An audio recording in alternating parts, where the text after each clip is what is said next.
He didn't touch me. He didn't even try. And somehow, that's what hurt the most. There are mornings where I wake up and forget where I am for just 1 second.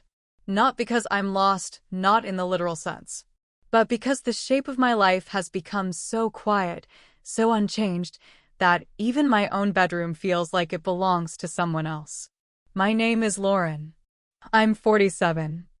I've been married to Brian for 22 years. We have 2 kids, both grown. One in Denver, one in Boston. A boy and a girl. I still say boy and girl even though they're nearly 30.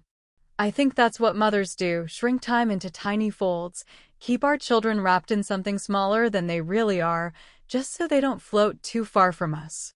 But the truth is, I feel like the one who's been floating for years now.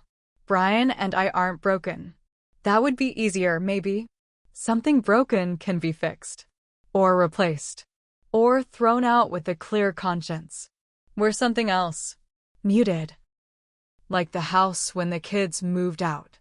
Not empty, just quieter than it should be.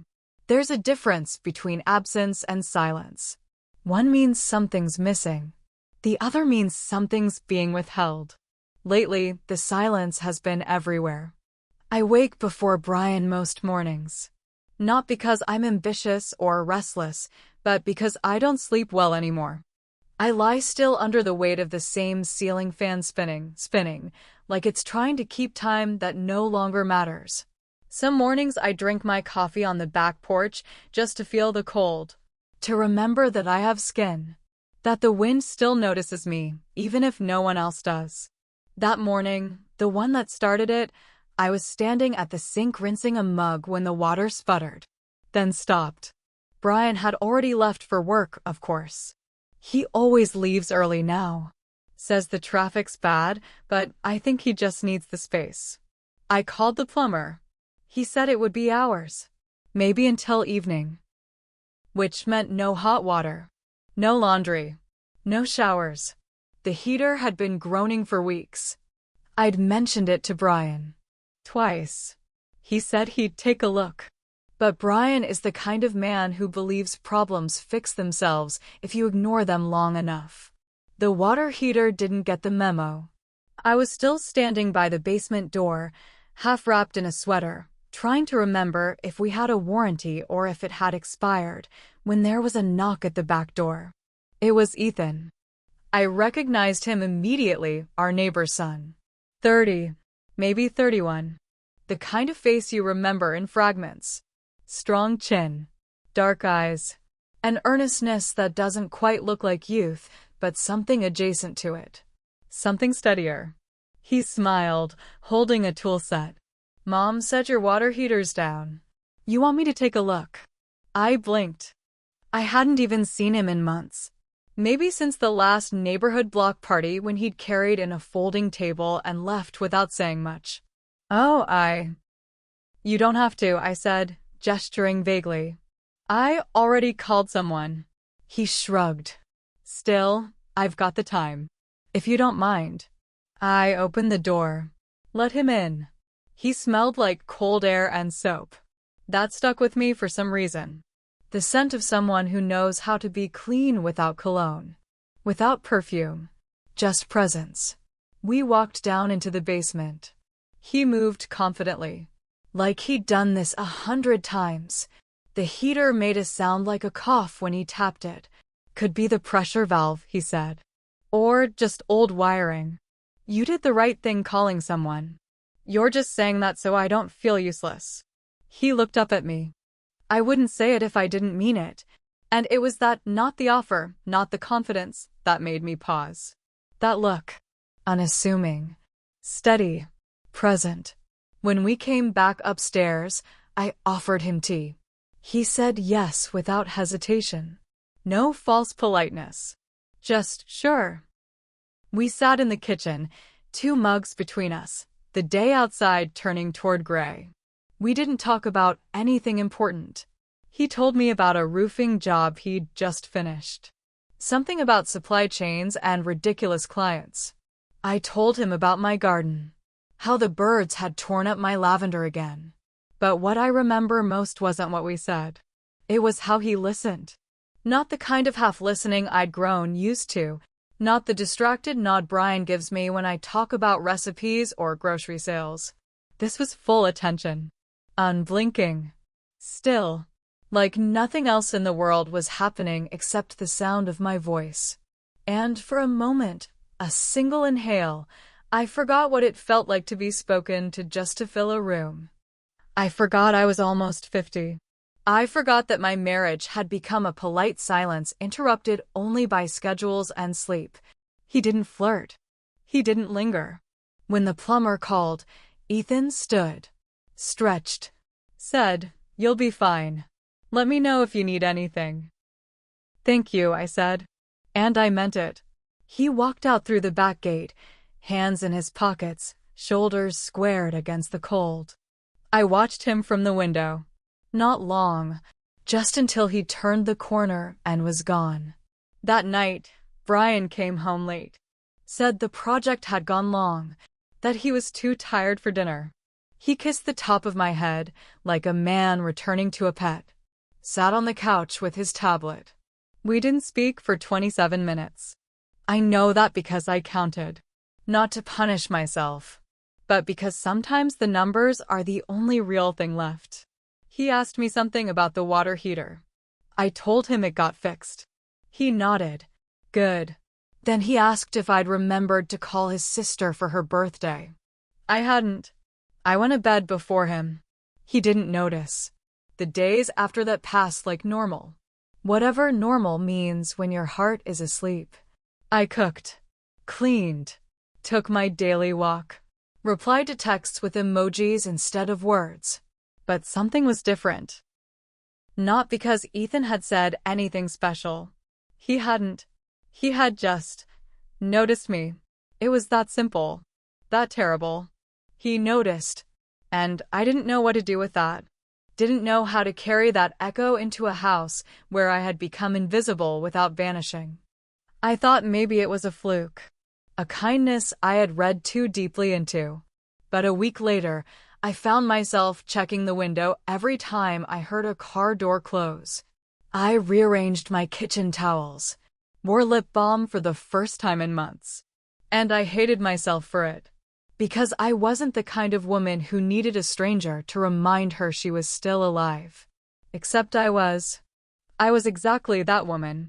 And worse, I hadn't realized how much I missed being seen until someone looked. It was a Thursday morning when I saw him again. He was walking past our yard, toolbox in hand, probably heading to another job. I was bent over the rose bush, pruning. I didn't plan it. I didn't even hear him until he was right there. He stopped, smiled. "You always work in the garden this early?" "Only when I can't sleep." He nodded, as if that made perfect sense. "Then, you look different today." I froze. Different how? He tilted his head. Lighter. I didn't know what to say. So I looked back at the roses. "You want to come in?" I asked. "Coffee's fresh." He glanced at his watch. "I've got 10 minutes. We sat on the back porch this time. Sunlight cutting through the clouds like it was trying too hard. We didn't talk much. And again, he didn't flirt. But he watched me when I spoke. Not with hunger. With interest. And somehow that was worse. Because hunger passes. But attention? That stays. That night, as I brushed my teeth beside Brian, I caught my reflection in the mirror.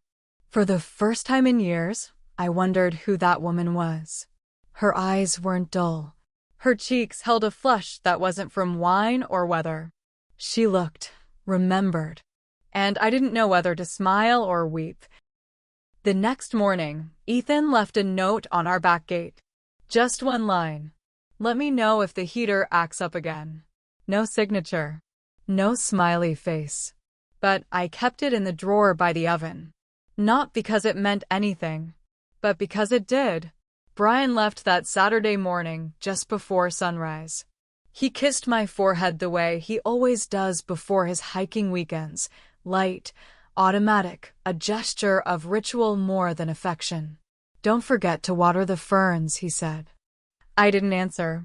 I just nodded into the pillow. The door closed behind him. Then the house exhaled. It always does that, breathes out when he leaves, like it had been holding itself too tightly, too long. I lay there for a while, wide awake in the gray dawn, not sure if I felt lighter or just more aware of the weight I usually ignored. The quiet was different without him. Not peaceful, not lonely, just still. And stillness, I'm learning, has its own sound. The knock came late morning. I was in the kitchen, barefoot, stirring honey into a cup of chamomile, not because I needed it, but because it gave me something to do. 3 knocks. Not urgent. Not hesitant either. I opened the door and there he was. Ethan. Jeans, sweatshirt, wind-blown hair. He looked like he'd just stepped out of somewhere simpler, not rushing, not rehearsing. Just wanted to check if the heater's behaving, he said. I looked at him for a second too long before answering. It's fine. But you want tea? He smiled. Only if it's not that weird green kind. It's chamomile. Safe enough. We sat at the kitchen table. Not across from each other, adjacent. Like we didn't need to look directly to be in the same place. The air between us felt different. Not charged. Not heavy. Just full. He asked me about my garden again. I asked him about the roofing project. His words meandered easy. But mine felt heavier today, clumsy in my mouth. Then, somewhere between teaspoons and silence, he looked up and said, "You always seem tired." I didn't answer. He kept his eyes on me. Not pushing. Just being there. Not sleepy, he added quietly. Just heavy. That's when I felt it, that strange sting behind the eyes, the one you get before you cry but don't. I blinked. He didn't move. Didn't apologize. Didn't offer to fix it. He just sat there with me. That stillness again. But this time, it wasn't empty. It was generous. A room where I could exist without being explained. I don't remember what we talked about after that. Or if we did at all. He finished his tea. Stood slowly. The chair scraped gently across the floor. I should get going, he said, not quite looking at me. I nodded. Of course. But when he reached the door, he paused. Turned. Can I say something strange? He asked. I nodded again. Too fast. I like your quiet, he said. Then he left. The cup he used stayed on the table for hours. I didn't rinse it. I didn't move it. I just sat beside it. Something in me was shaking, but not from fear. It felt more like recognition. Like I'd been living in a house full of silence and only just realized it wasn't mine. That night, I didn't turn on the lights. I moved through the house in the half-dark, brushing fingers across the corners of walls I hadn't really noticed in years. I sat on the stairs. I ran water just to hear it. When I passed the hallway mirror, I stopped. I looked at myself, really looked. Not at the lines near my mouth. Not at the softness that had replaced the sharpness of youth. But at my eyes. They looked awake. And for a second, I hated it. Because I didn't know what to do with that kind of truth. I tried to read. I couldn't. I tried to sleep. I didn't. Instead, I lay in bed with the blanket pulled too high and saw his face behind my eyelids. Not because I was trying to. Because I couldn't stop. His voice echoed. You seem heavy. God. No one had noticed that in years. Not Brian. Not the kids. Not even me. Not really. And now, with one sentence, Ethan had opened something I didn't know I'd sealed shut. The next morning, I watered the ferns before Brian could remind me. I folded towels, answered emails, called my daughter and asked about her thesis. But the stillness from the kitchen hadn't left. It clung to my skin like fog. That afternoon, I walked past his house. Not on purpose. Not quite. I told myself I needed the air. I passed the driveway, his car was gone. I felt disappointment sharper than I meant to. It scared me, that feeling. Because it wasn't longing. Not really. It was possibility. That's the dangerous part, I think. Not the moments we act on, but the ones that suggest we could. The next time I saw him was 3 days later. At the grocery store. Of all places. I was debating between two kinds of honey. He walked past and paused. We said hello like normal people. And yet the air shifted. You still drinking chamomile? He asked. Only when I'm expecting guests. He laughed, low in his throat. You should try wildflower. Less bitter. I reached for it without thinking. Sold. Then we stood there in an aisle full of boxed teas and quiet glances, and the world felt too still again. See you around, he said. But his eyes said something else. So did mine. Brian called to say he'd be late that night. I made dinner. Ate alone. I sat with the wildflower honey and stared at the label like it might explain something. It didn't. That night, I stood at the kitchen sink and whispered aloud. Why does it matter? And the silence answered with nothing. Because the truth was, I already knew. It mattered because I was awake. Because someone saw me and I couldn't unfeel it.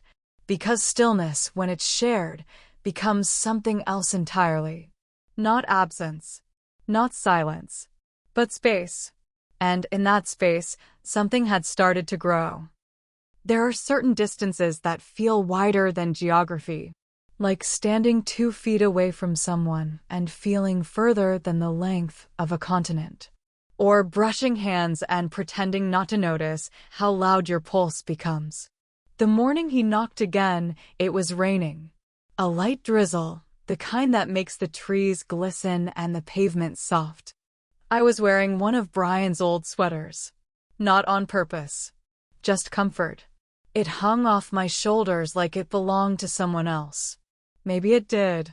Ethan stood on the porch, slightly wet, holding something in his hand. You left this in the mailbox, he said.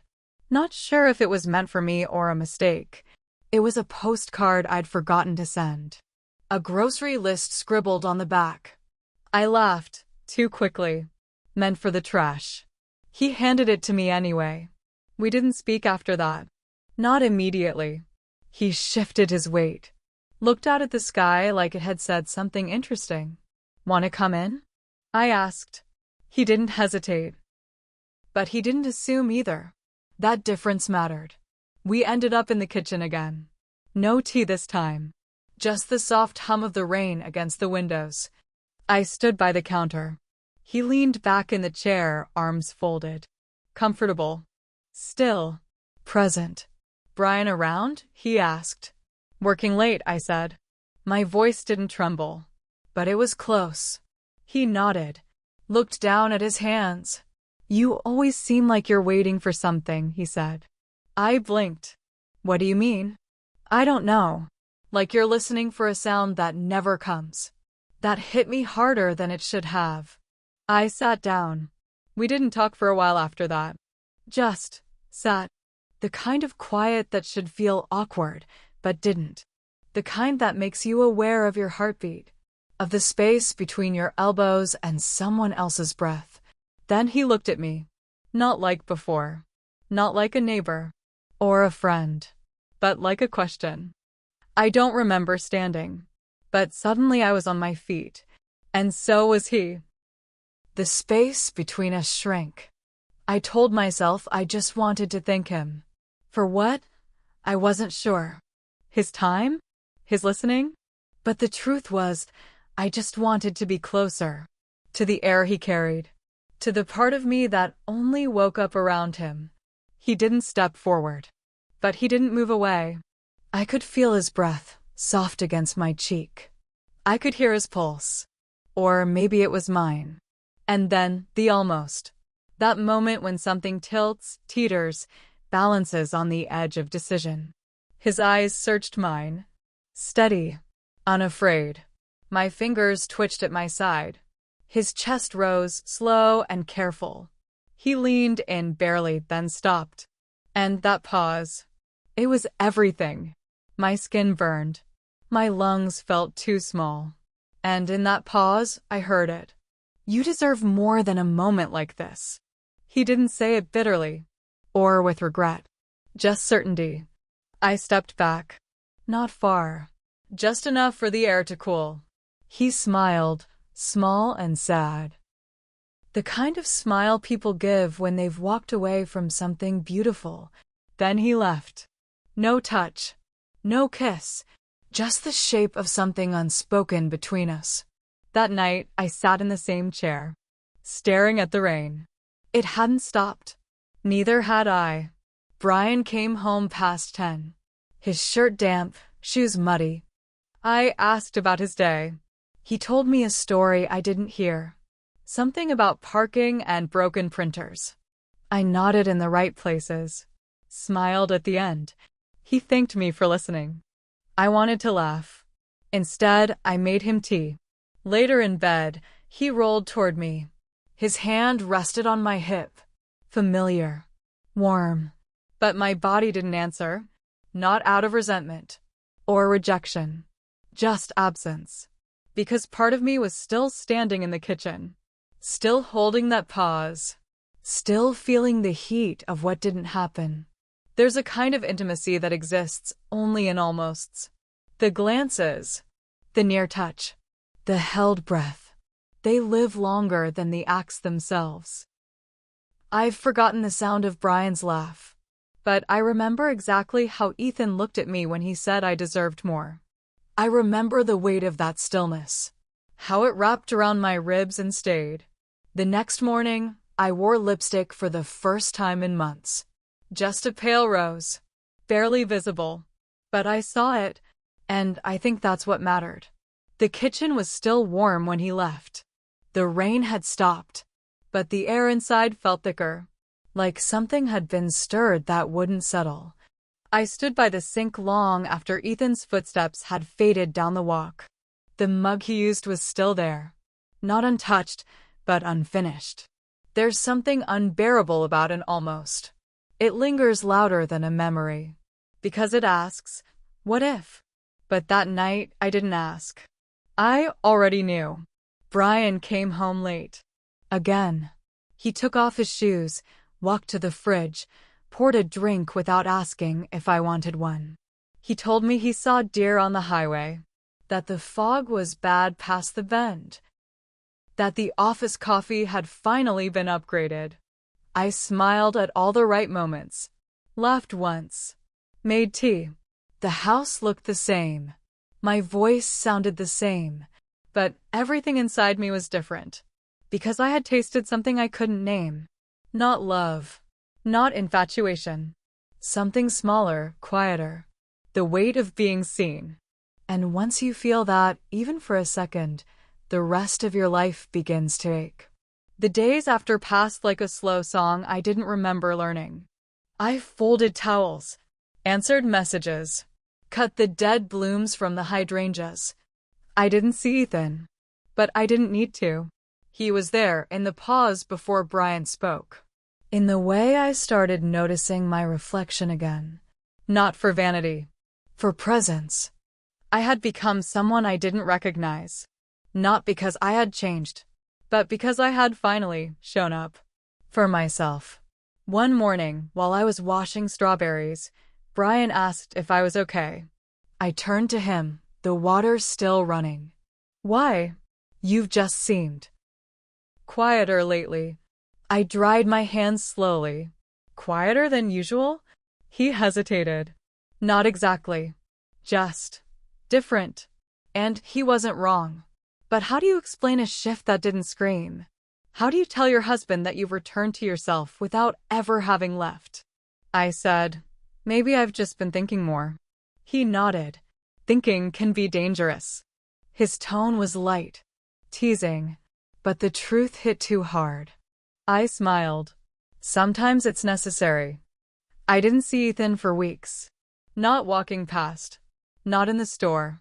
Not from a distance. It was better that way. I told myself the pause in the kitchen was the ending. That what we didn't do had saved me from undoing something I wasn't ready to lose. And yet, when the doorbell rang one afternoon, quiet, firm, I already knew. It was him. He didn't speak at first. Neither did I. We stood there in the doorway like two pages that had been folded, waiting to be reopened. Then he said, "I'm leaving." I nodded. "Where?" "Portland." "Work offer." "Good." A pause. "I didn't come to ask anything," he said. "I just thought you should know." I nodded again. My throat was thick. He looked past me, into the hallway, at the umbrella stand, at the life I would stay in. "I'm glad you didn't let it happen," I said. He looked back at me. Something soft in his jaw. "No," he said. I did. And he was right. It happened. Without touch. Without a kiss. Without skin or breath or bed.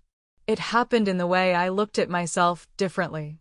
In the way my hands stopped shaking when I reached for my own cup of tea.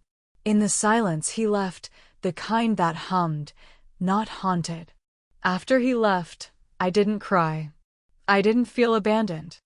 I didn't feel ruined. I felt aligned, like something inside me had found its place again. Not in him. In me. Brian never asked about that day. He doesn't ask much anymore. But I do. I ask myself if I'm living, if I'm present, if I feel my own pulse when I walk into a room. Most days I do. Some days I don't. But now at least I notice. And noticing is its own kind of miracle. The last time I saw Ethan, it wasn't in person. He sent a postcard. No return address. Just 5 words, crooked and sharp. "I hope you stayed awake." I keep it in the drawer. Not hidden. Just placed. Like a bookmark in a chapter one didn't expect. Tonight, Brian is reading in bed. The room is warm. The light is low.